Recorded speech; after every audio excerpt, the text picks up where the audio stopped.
The Obama administration is leaning toward revising its landmark proposal to regulate greenhouse gas emissions from new power plants, according to several individuals briefed on the matter.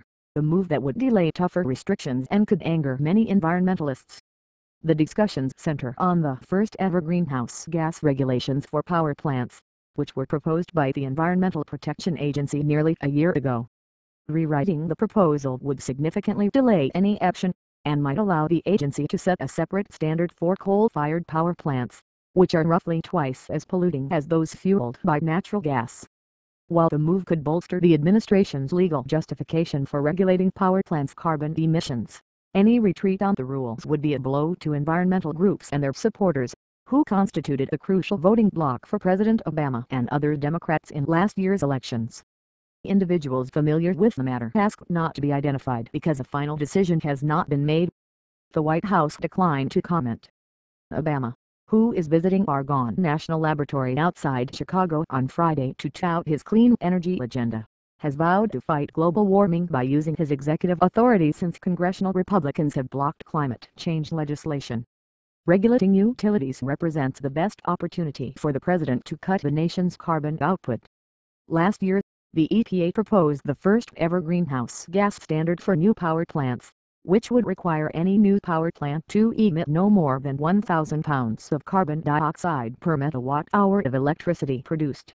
The agency is supposed to finalize the rule by April 13 but is likely to miss that deadline, and officials are discussing with the White House how they might modify the proposal in order to ensure it can survive the legal challenge.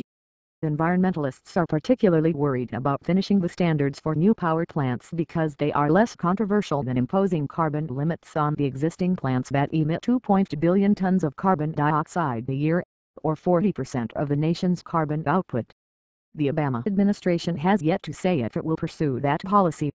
David Onager, the senior attorney at the Natural Resources Defense Council and director of the group's Climate and Clean Air program, said the key question for environmental advocates is how long the administration would postpone the rule.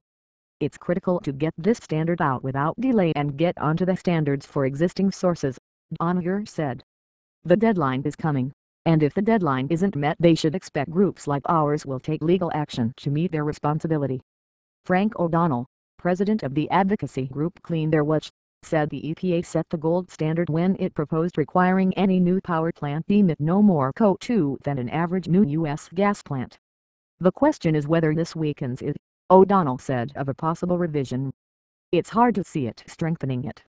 Jeffrey Homestead, a partner at the law firm Bracewell and Giuliani who represents several utilities, said the agency is responding to industry's concerns that even some new natural gas plants would not be able to meet the proposed standard. My sense is they realize the path that started down doesn't work, said Homestead, who headed EPA's Air and Radiation Office under George W. Bush.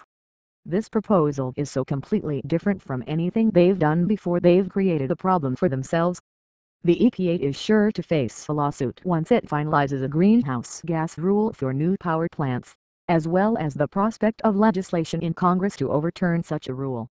Last year a federal appeals court overturned one of the agency's hallmark air quality rules, the cross-state air pollution rule, and this represents the first time EPA has ever regulated greenhouse gas emissions from a stationary source. They need to set a standard that will hold up in court, or otherwise it jeopardizes the entire idea of regulating greenhouse gas emissions from coal-fired power plants, O'Donnell said. While environmental issues don't rank as high as jobs and the economy in the list of issues voters identify as decisive in national elections, those who care about the issue backed Obama by an overwhelming margin. The Pew Research Center poll in April 2012 found the voters who listed the environment as top priority favored Obama by 68 to 29% over GOP presidential candidate Mitt Romney, the biggest margin than for any of 18 issues featured in the poll. Capital Insight survey research analyst Scott Clement contributed to this report.